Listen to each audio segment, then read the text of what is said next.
आज ये press meet बुलाने का इम्पोर्टेंट इशू ये है कि आए दिन जो तहसीलदार बीजापुर मुझ पर और बीजापुर सिटी एमएलए बसनगौड़ा पाटिल यत्नाड़ उर्फ धर्म कड़ली के ऊपर एक 108 प्रोसीडिंग्स जो बीएनएसएस की धारा 126 के तहत हमारे ऊपर एक इंटरिम ऑर्डर करके मुझे 25 लाख रुपीस का इंडिमिनिटी बॉन्ड और बसनगौड़ा पाटिल यत्नाड़ धर्म कड़ली को 1 करोड़ रुपए का इंडिमिनिटी बॉन्ड क्यों नहीं ज़मानत के तौर पर लेना बोल के एक जो नोटिस दिए थे उसको विजयपुर जिले की सेशंस कोर्ट ने कल स्टे किया है और मुझ पर कोई ऐसी कार्रवाई नहीं करना जब तक कि जिला न्यायालय उसका संज्ञान लिया है।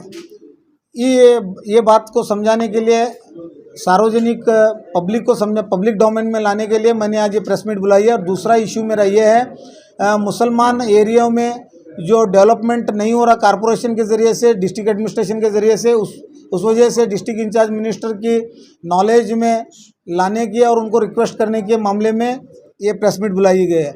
और तीसरा पॉइंट, सबसे मेजर और इम्पोर्टेंट पॉइंट ये है कि जिस तरह से मेरे ऊपर 8 क्रिमिनल केस पेंडिंग रहने की वजह और बुनियाद बना करके district administration, police department joint venture में मेरे ऊपर जो history sheeter, rowdy sheeter list में नाम एंट्री किए हैं और मुझे जो तड़ीपार किए थे जिसको अदालत ने खारिज कर दिया है, मेरा तड़ीपार आदेश को भी अदालत ने खारिज कर दिया और मेरे हिस्ट्री शीटर को भी रिमूव करने की अदालत ने आदेश दिए।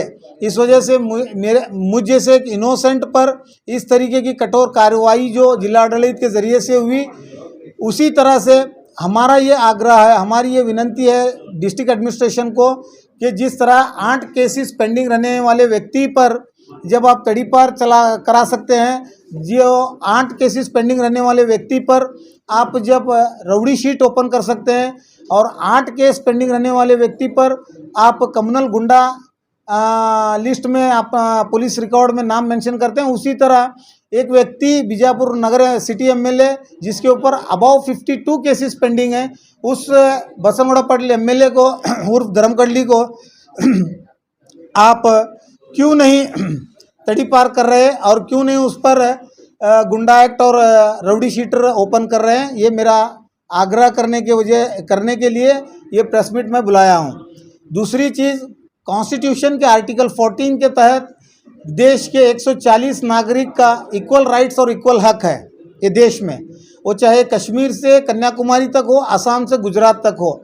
तो ये देश किसी के बाप का नहीं है और ये देश किसी के बाप के तानाशाही से चलने वाला देश नहीं है। देश चल रहा है संविधान पर और देश की जुडिशरी, देश का न्याय एग्जीक्यूटिव और देश का लेजिस्लेशन संविधान के दायरे में काम कर रहा है। तो उस तरह से मैं ये ब्यूरोक्रेट्स को, बीजापुर डिस्ट्रिक्ट एसपी और डीसी को इस न्यूज़ चैनल के ज़रिए से ये मैसेज देना चाह रहा हूँ कि आप विदिन स्टिपुलेटेड टाइम जितना जल्दी हो सकता है उतना अगर आप सिटी एमएलए के ऊपर राउडी शीटर ओपन नहीं करते और सिटी एमएलए के ऊपर गुंडा एक्ट नहीं लगाते, सिटी एमएलए के ऊपर कम्युनल राउडी लिस्ट में उसका नाम मेंशन नहीं करते और जिस वक्त तक सिटी एमएलए को राउडी शीटर डिक्लेयर नहीं करते, हमारा होराट निरंतर जारी रहेगा। और आने वाले दिनों में हमारा होराट जिला अधिकारी के कचहरी के सामने धरना प्रदर्शन के ज़रिए से होगा। और ये कांग्रेस गवर्नमेंट है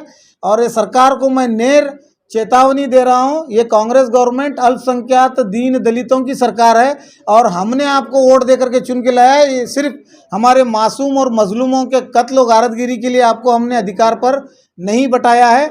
अगर ऐसा निरंतर चलता रहेगा तो जिस तरह से मंगलूर के मुसलमानों ने अपनी यकजहती का मुजाहरा करते हुए, मैं सलाम करता हूं मंगलूर के मुसलमानों को, हम उनके साथ हैं। जिस तरह सामूहिक राजीनामा कांग्रेस पक्ष से दिए, इसी तरह आने वाले दिनों में अगर ये जुल्म और तशद्दुद बीजापुर ज़िले में अगर नहीं रुका, यत्नाड़ बसनगौड़ा पाटिल यत्नाड़ उर्फ धर्म कड़ली का और उसके एजेंटों का, तो आने वाले दिनों में सामूहिक राजीनामे का प्रोसेस चलता रहेगा और कांग्रेस पक्ष को हम छोड़ करके दूसरा व्यवस्था तैयारी करने की हम तैयारी करेंगे। वही मैं इसीलिए सामान्य आदमी जो है मतलब जो कोई भी करता है तो इमीडिएटली उसको सो मोटो केस किया जाता है, अरेस्ट किया जाता है, फिर इस पर सो मोटो केस भी दाखिल नहीं किया जाता है। इसीलिए मैं बीजापुर डिस्ट्रिक्ट के जिला उस्तुवारी सचिव और कर्नाटक राज्य के मुख्यमंत्री सिद्धरामैया साहब को सारी समाज के तरफ से विनती कर रहा हूँ, रिक्वेस्ट कर रहा हूँ, आप बिल्कुल सीरियसली इस विषय पर गंभीर हों और मुसलमानों की, दलितों की, पिछड़ों की और हिंदुलित वर्ग वाले लोगों की हिफाजत करना, उनकी रक्षा करना, उनकी अभिवृद्धि करना ये आपकी जिम्मेदारी और जवाबदारी है। अगर आप इसमें विफल हो गए तो आने वाले दिनों में आपको उसका जवाब उसी अंदाज में दिया जाएगा जिस अंदाज में आप दोहरी राय अगर रखते हैं। मुसलमानों के ताल्लुक से अगर कांग्रेस पार्टी दोहरी राय रखती है और अगर कांग्रेस पार्टी ये समझती है कि वो सिर्फ मुसलमानों की वोट बैंक के लिए वो मुसलमानों को इस्तेमाल करे, अब ये देश का, ये राज्य का और ये ज़िले का और ये सिटी का मुसलमान जाग गया है और हम जगाने का काम करते रहेंगे। जहाँ कहीं भी मुसलमानों पर जुल्म और तशद्दुद होगा हम बेबाकी से लड़ेंगे और लड़ते रहेंगे उनके खिलाफ।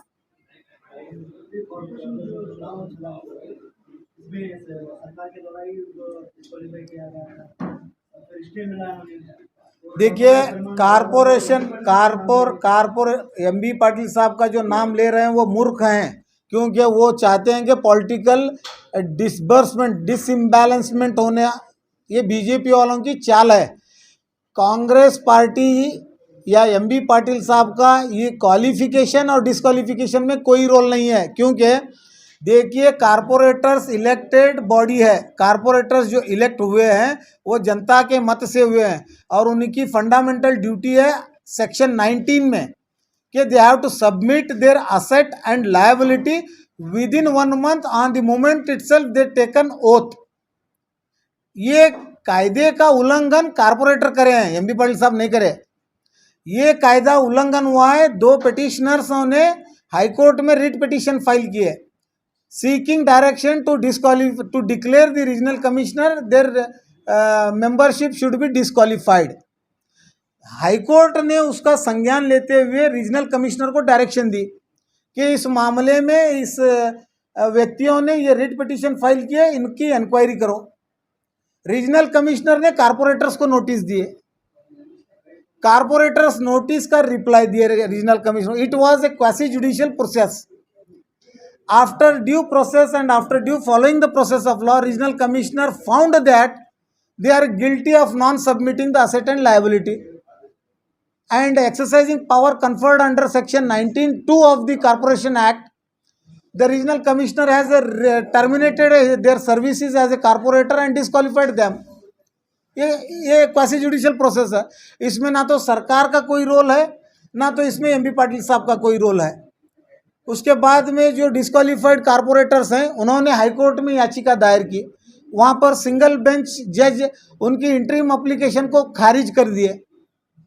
उसके बाद में उन्होंने डिवीजन बेंच में चैलेंज किया। That rejection of interim application by the single bench has challenged under the division bench in writ appeal, wherein writ appeal the honourable justice has granted interim stay till vacation period is over. On regular bench the matter has to be determined on full-fledged merits।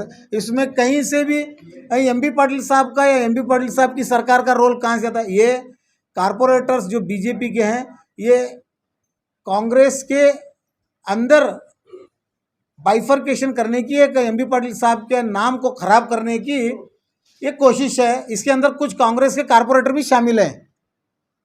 मुझे intelligence जहाँ तक है इस चीज़ की, इसमें कुछ कांग्रेस के corporators BJP के कारपोरेटर्स के साथ मिल करके एक गेम सेट कर रहे हैं एमबी पाटिल साहब के दामन पर दाग लगना बोल के। वो किसी कीमत पर होने वाला नहीं है, क्योंकि ये क्वालिफिकेशन और disqualification entire process is in the judicial court, that too largest court of the state which is high court. अब हाई कोर्ट में अगर फैसला ये हुआ कि रीजनल कमिश्नर का ऑर्डर को अपहेल्ड किए, again they will become disqualified. अगर हाई कोर्ट ने मेरिट्स के ऊपर disqualification order was error in law बोल के होल्ड किए, they will remain continue as a member. It is a simple judicial lawful process. इसमें पॉलिटिकल इंटरवेन करने की कोई ज़रूरत नहीं। और उसमें धर्म कडली तो कहीं जिनका मसीहा धर्म कडली था वो धर्म कडली का फोक छोड़े। अब ये प्रोसेस में ना तो बीजेपी वालों के साथ है ना कांग्रेस वालों के साथ है, क्योंकि बीजेपी से उच्चाटित है, कांग्रेस के एंट्रेंस में नहीं है। नेक्स्ट, जो एमएलए अतनाल के भड़काऊ भाषण और प्रॉफिट मोहम्मद के खिलाफ दिए गए बयान पर आप लोग इतने प्रोटेस्ट किए, शिकायत किए, इस पर क्या एक्शन हुआ सर? जबकि आप ही की कांग्रेस सरकार है, क्या अभी भी आप लोग कांग्रेस के साथ ही जाए? इसीलिए तो हम अभी सीरियसली हमारा एक नियोग चीफ मिनिस्टर सिद्धरामैया साहब को फिजिकली मिल करके उनको पूरी जानकारी अवगत किए हैं, पूरी जानकारी उनको दिए हैं with written memorandum again and again. अब ये सिद्धरामैया साहब की और एमबी पाटिल साहब की जवाबदारी और जिम्मेदारी है कि वो डिस्ट्रिक्ट एडमिनिस्ट्रेशन को किस तरीके के circulars, standing orders, directions issue करते हैं इस तरीके के नालायक और थर्ड रेट भाषणों को रोक लगाने के लिए, बजाय इसके मुसलमानों के ऊपर जुल्म ढहाने के लिए।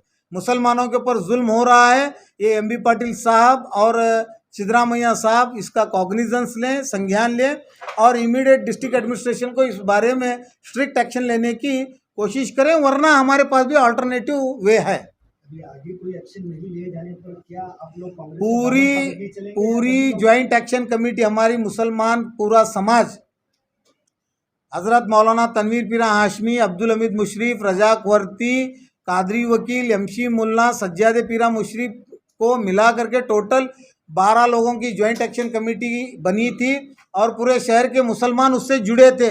ये स्टेटमेंट सिर्फ सिंगल कादरी वकील का नहीं है, किसी इंडिविजुअल व्यक्ति का नहीं है, ये पूरे मुसलमानों की आवाज़ समझ करके मैं आपको माध्यम से बता रहा हूँ। अगर मुसलमानों के ऊपर जुल्म व तशद्दुद कंटिन्यू हुआ, वो चाहे सरकार किसकी पार्टी की भी हो, हम उससे लड़ने के लिए तैयार हैं।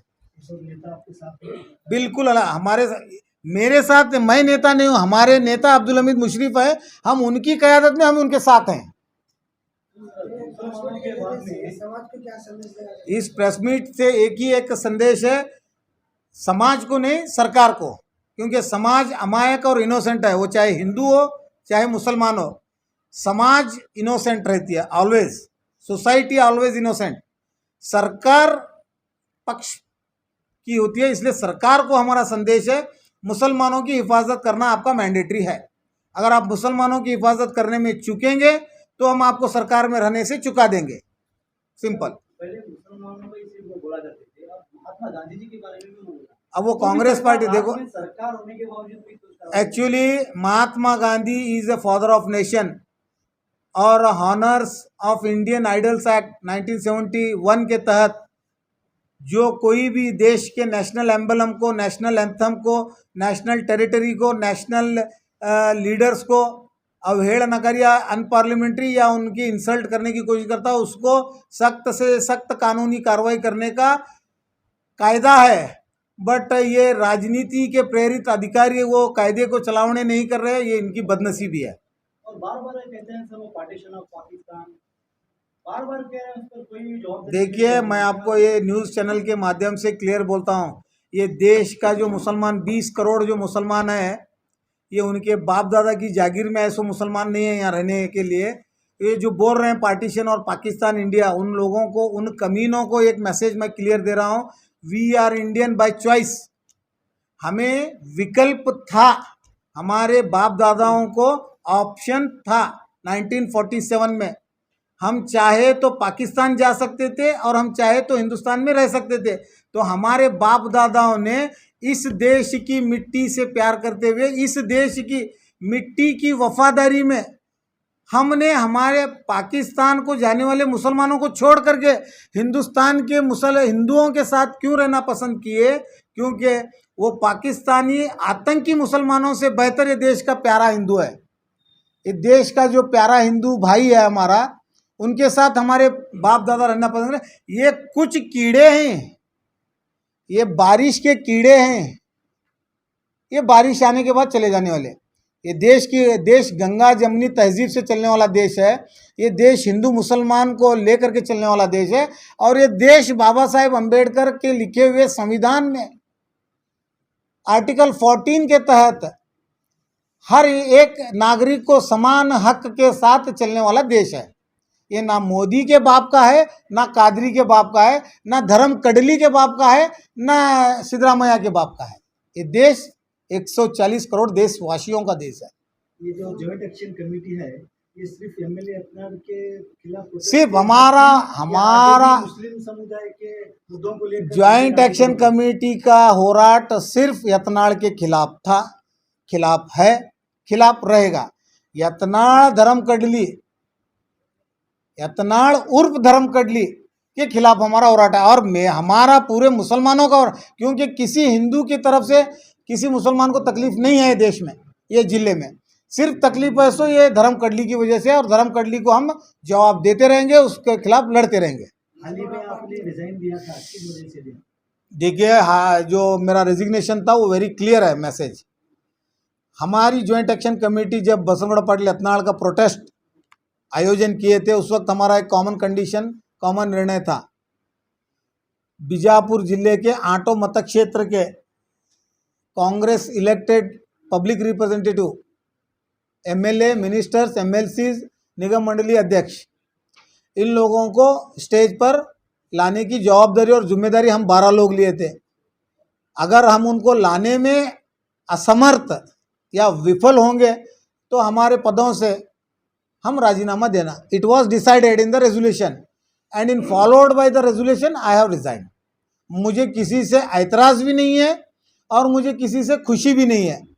मेरा मॉरल रिस्पॉन्सिबिलिटी था, मैंने रिज़ाइन किया है। अब वो सरकार के आंगन में है।